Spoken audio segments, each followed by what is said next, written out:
Welcome to my revision of the textbook I wrote to teach homeschoolers world history. A Bible believer looks at world history. I'm picking up where I left off last time. So, Babylon is the head of the statue that Nebuchadnezzar dreams of in Daniel, a head of gold.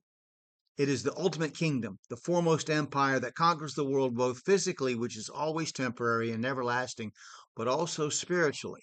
Several religious ideals and doctrines that have caused so much controversy in later history and so much death have their origin in Babylon. In the Chaldean mysteries, before any instruction could be received, it was required that absolute obedience and submission would be practiced by a type of baptism. Even in Hinduism, early missionaries found that Indians were familiar with being called twice born men after a trip to and immersion in the sacred Ganges River. The early church, quote, father Tertullian says that, quote, in certain sacred rites of the heathen, unquote, referring to the worship of Isis and Mithra, the mode of initiation is baptism.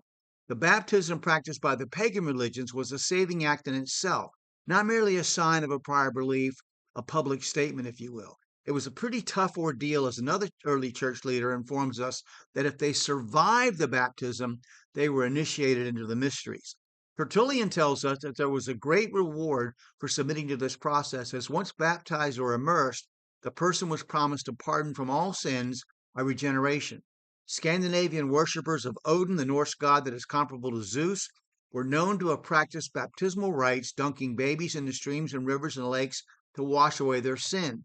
Baptism for the purpose of regenerating a person was found by Cortez when he invaded Mexico. Accounts of this can be found in Prescott's work, History of the Conquest of Mexico, one of the most famous history books ever written.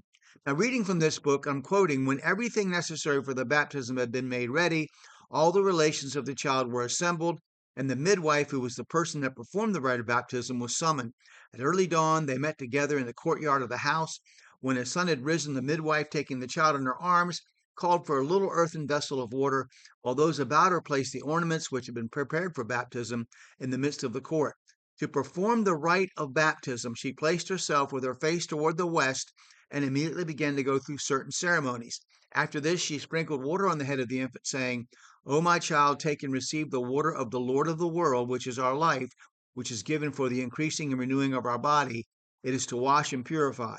I pray that these heavenly drops may enter into your body and dwell there, that they may destroy and remove from you all the evil and sin which was given you before the beginning of the world, since all of us are under its power. He then washed the body of the child with water and spoke in this manner: Whensoever thou comest, thou that art hurtful to this child, leave him and depart from him, for he now liveth anew and is born anew. Now he's purified and cleansed afresh, and our mother, Chalkivitiku, the goddess of water, bringeth him into the world. Having thus prayed, the midwife took the child in both hands, and lifting him towards heaven, said, O Lord, thou seest here thy creature, whom thou hast sent into the world, this place of sorrow and suffering and penitence. Grant him, O Lord, thy gifts and inspiration, for thou art the great God, and with thee is the great goddess.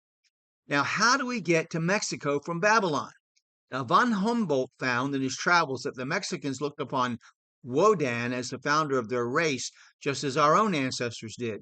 You have to go back to earlier researches because the purely pagan elements of the native Mexican people had not yet been buried and fused with Roman Catholic elements as thoroughly as it has in the last 200 years. According to ancient traditions collected by Bishop Francis Nunez de la Vega, says Humboldt, the Wodan of the Chiapenese of Mexico was grandson of that illustrious old man who, at the time of the great deluge, in which the greater part of the human race perished, was saved on a raft together with his family. Wodan cooperated in the construction of the great edifice which had been undertaken by men to reach the skies. The execution of this rash project was interrupted. Each family received from that time a different language, and the great spirit Teodor ordered Wodan to go and people the country of Owanac.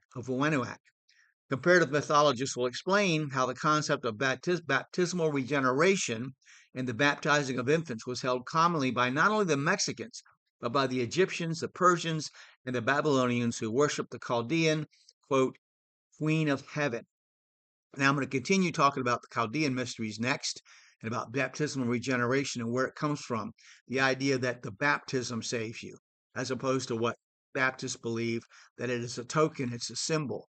that it's a form you go through to show an outward sign of an inward change. All right, so we'll stop there and we'll pick it up again and continue with this discussion. And if you watch this video, click like. If you don't agree with me, go ahead and put your citations in there so I can learn from you.